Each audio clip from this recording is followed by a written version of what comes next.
d'essais de médicaments, même s'il s'agit de plantes, chez l'homme, donc au cambodge. Donc l'idée, c'est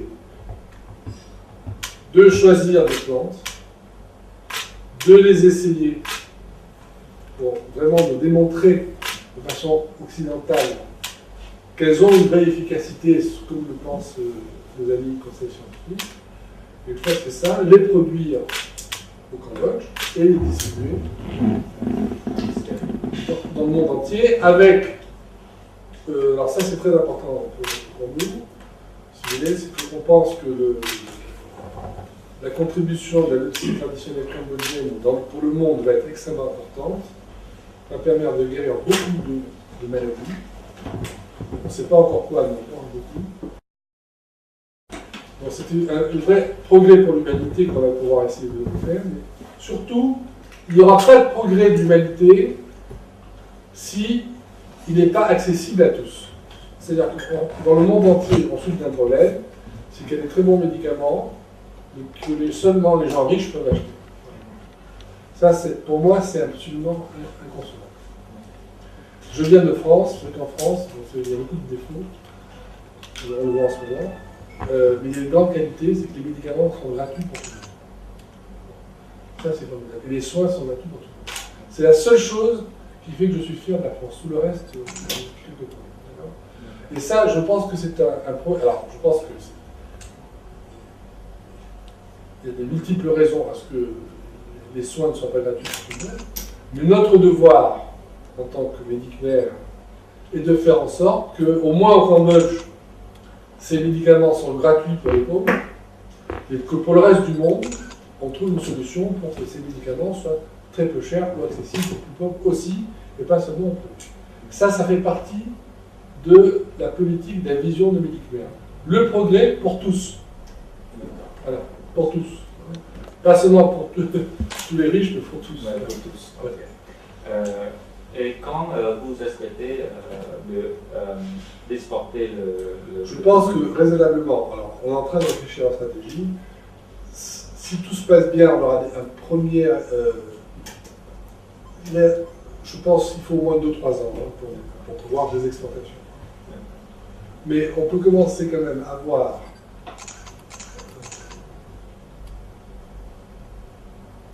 des chiffres, des revenus, simplement déjà avec certaines activités de service, on peut peut-être avoir des revenus dans quelques mois, voire une année, une petite année.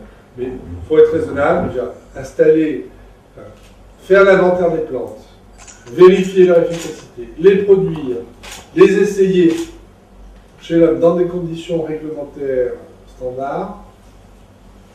Alors, et je vous dis 3 ans, c'est très court. Parce qu'il faut savoir, pour les médicaments chimiques, c'est 16 ans. 16 années. Là, si on arrive à faire en 3 ans quelque chose, c'est parce qu'avec les plantes, pourquoi? On sait que les plantes sont moins toxiques, on connaît beaucoup de choses, c'est moins dangereux, donc on n'a pas besoin d'autant de procédures. Donc, voilà. Alors, cela dit, pendant ces 2-3 ans, il faut absolument que nous trouvions, avec le temps, les financements nécessaires pour permettre de nous développer. Je ne suis pas pessimiste, je pense que mais on essaie à trouver de l'argent partout dans le monde. Notre société Farnext essaie de s'étendre dans le monde, pas seulement au Cambodge, mais aussi au Canada, au Brésil, même peut-être en Chine. On va voir, bien sûr. Donc, on va avoir des fonds européens, des fonds brésiliens, j'espère des fonds cambodgiens. On est en train de voir comment organiser ce financement pour que cette société prospère. Sachant que, savoir une chose, comme on vise un marché mondial qui est très demandeur, la profitabilité des médicaments sera énorme. Donc les investisseurs d'aujourd'hui, s'ils investissent maintenant, ont beaucoup de chances de s'enrichir. À condition qu'ils acceptent notre préoccupation que c'est un progrès qui doit servir à tout le monde. Donc il y a forcément, il faut qu'ils comprennent que le profit doit être, pas modéré, mais accepter le partage avec les pauvres. Et je pense que de plus en plus, les financiers comprennent ça. Il y a maintenant beaucoup d'investissements qu'on appelle investissements à impact social, dans lequel l'investissement, on fait cet investissement uniquement s'il apporte un progrès social. Vous voyez que les choses changent, hein. C'était pas comme ça il y a quelques années. Comment vous pensez, quels sont les intérêts pour le Cambodge après lancer ce projet? Vous pensez que votre projet va améliorer le système de santé au Cambodge? Alors, l'avantage pour le Cambodge, on va commencer par la fin. Il y a l'avantage économique. On va faire de l'emploi. On va former des cadres.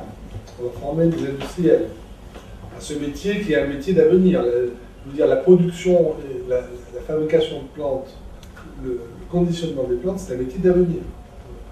Pour vous donner une idée du marché, on estime que le marché des plantes peut atteindre 500 milliards de dollars par année. Ce n'est pas des petits chiffres. Hein. C'est pour ça que je me dis, quand ça peut atteindre 500 milliards de dollars, on peut se permettre de garder 1 ou 2% pour faire de l'activité sociale. Hein. Parce que les profits sont énormes. Donc ça, c'est le côté économique. Des emplois, du développement, etc. La deuxième impact, c'est qu'effectivement, outre la formation qu'on va apporter, je pense que on va apprendre, je ne sais pas si je l'ai dit, mais je le répète, on va apprendre à des scientifiques cambodgiens à développer la capacité de faire tout seul. Alors, moi, je ne suis pas là pour voir, je suis mortel, d'accord, je ne peux pas dire tout le temps. Ce qui est intéressant pour un pays comme le Cambodge, c'est qu'on crée une structure qui existe même après nous. Donc il faut que ce soit stable dans l'histoire. Et la troisième,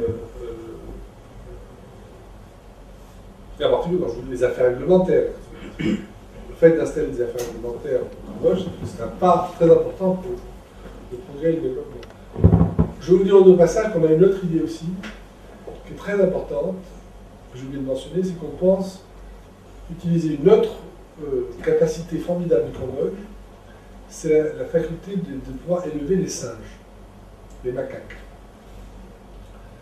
J'explique ça. Donc le macaque, bon, ça, il y en a beaucoup au Cambodge, il y a une espèce qui s'appelle pinon de crabe, qui est beaucoup utilisée en médecine. Alors il en est fait une utilisation aujourd'hui qui est purement spéculative, c'est-à-dire qu'on prend des singes, on les élève, on les exporte très cher vers la Chine, les États-Unis et l'Australie. C'est pas mal parce que de toute façon on a besoin aussi d'utiliser des singes dans ces pays, mais là, notre idée elle est plus progressiste, plus humaine, je ne veux pas critiquer les autres, enfin, je préfère en tout cas moi, c'est de développer une animalerie de singes pour faire des essais de médicaments chez le singe, mais au Cambodge, sans les exporter. Et c'est pas du tout pour torturer les singes, on n'a pas du tout cette vision. Moi, je respecte les singes autant que les hommes. Ils sont très proches de l'homme. Hein. Donc, c'est pour faire des essais, comme on ferait des essais chez l'homme. Les plantes, on va essayer des plantes chez eux pour voir qu'est-ce que ça fait sur leur organisme, mais pas du tout en les tuant. On leur donne des plantes, on fait un prélèvement de sang, on regarde ce que ça change dans leur sang, et c'est tout. Donc, et ça a beaucoup d'influence sur notre façon de prédire l'efficacité des plantes. De voir comment le singe réagit nous permet de prédire comment l'homme va réagir. Donc ce sera la première animalerie du monde, je pense, qui se fera dans des conditions d'éthique irréprochables, qui ne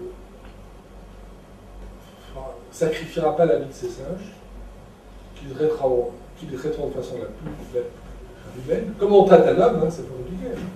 On appliquera les mêmes règles qu'à l'homme.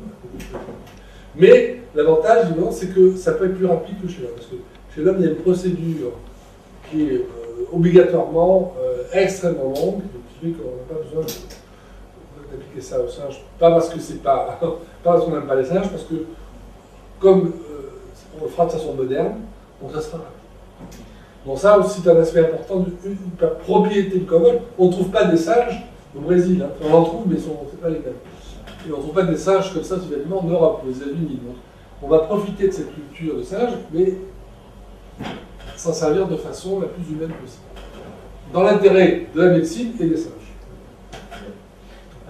Concernant vous avez mentionné concernant la médecine, bon, c'est pas seulement vous, mais j'ai pris la parole de Dr. Béa Richner qui a offert beaucoup de soins médicaux aux pauvres.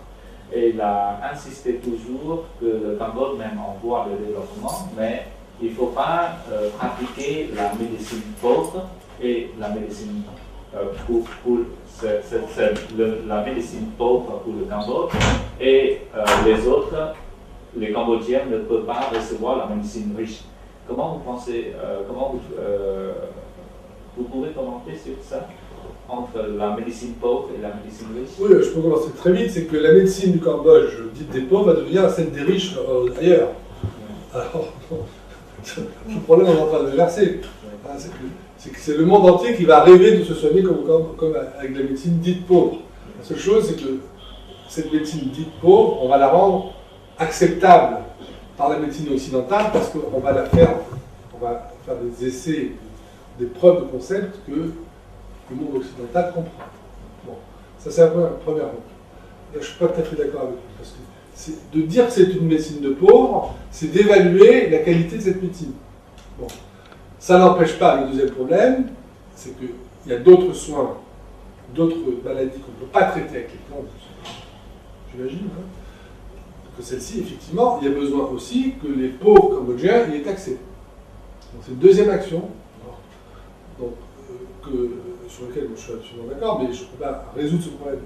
C'est un problème économique au plan strict, qui se résout comme le fait la France, en ayant une sécurité sociale qui soit accessible à tous.